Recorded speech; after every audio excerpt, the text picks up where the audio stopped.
Hello friends, எல்லோரும் நல்லா இருக்கீங்களா? இன்று நம்ம பார்க்க போகிறது வந்து ஒரு சின்ன டிப்ஸு தான். அதாவதுங்க, நம்ம நிறைய விஷயங்கள் வந்து தெரிஞ்சுக்கிட்டு அதுபடி நம்ம நடந்தோம்னா நிறைய நம்மளுடைய ப்ராப்ளம்ஸ் சால்வ் ஆகும்.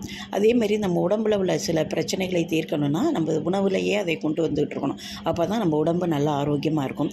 அதுக்கு தான் இந்த டிப்ஸு சொல்கிறேன். அதாவது நம்ம வந்து அன்றாடம் வந்து என்ன செய்கிறோம், அரிசி வந்து நிச்சயமாக எல்லார் வீட்லேயும் சாதம் வடிப்போம். அது குக்கரில் வச்சாலும் சரி, வடித்தாலும் சரி, அரிசியை களைவோம். அந்த ஒரு ஒரு அதாவது சில பேர் 3 தடவை களைவாங்க, சில பேர் 2 தடவை களைஞ்சி போடுவாங்க. முதல் தர களையிற தண்ணியை வந்து கீழே ஊற்றிட்டு, 2வது தர இது இருக்க பார்த்திங்களா அந்த தண்ணி, அதை வீணாக்காமல் சில பேர் வந்து ரசம் வைப்பாங்க. ரசம்லாம் சூப்பராக கழனி ரசம்னு வைப்பாங்க, சாப்பிட்றதுக்கு ரொம்ப டேஸ்ட்டாக இருக்கும்.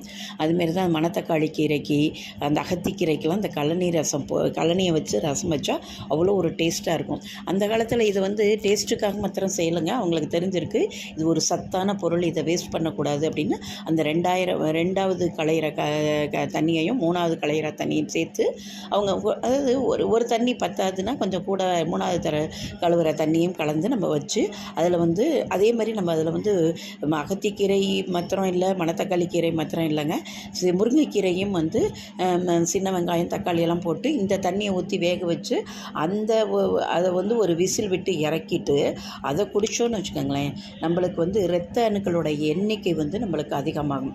நம்மளுக்கு வந்து இது ஒரு சின்ன விஷயந்தான், அதை வந்து நம்ம ஃபாலோ பண்ணோம்னா நம்ம எப்படியும் கீழே ஊற்ற போகிறோம்.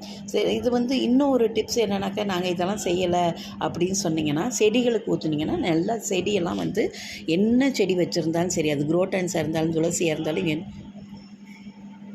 என்ன செடியாக இருந்தாலும் அது நல்லா செழித்து வளரும்.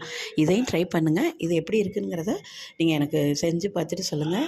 இதை நீங்கள் மாத்திரம் இல்லைங்க, உங்கள் ஃப்ரெண்ட்ஸ் ரிலேஷன் எல்லாருக்கும் இதை ஷேர் பண்ணலாம். மறக்காமல் எங்களுடைய சேனலை சப்ஸ்கிரைப் பண்ணுங்கள். எங்களுடைய பதிவை பார்த்த அனைவருக்கும் நன்றி. மீண்டும் ஒரு பதிவுடன் சந்திக்கிறேன். நன்றி, வணக்கம்.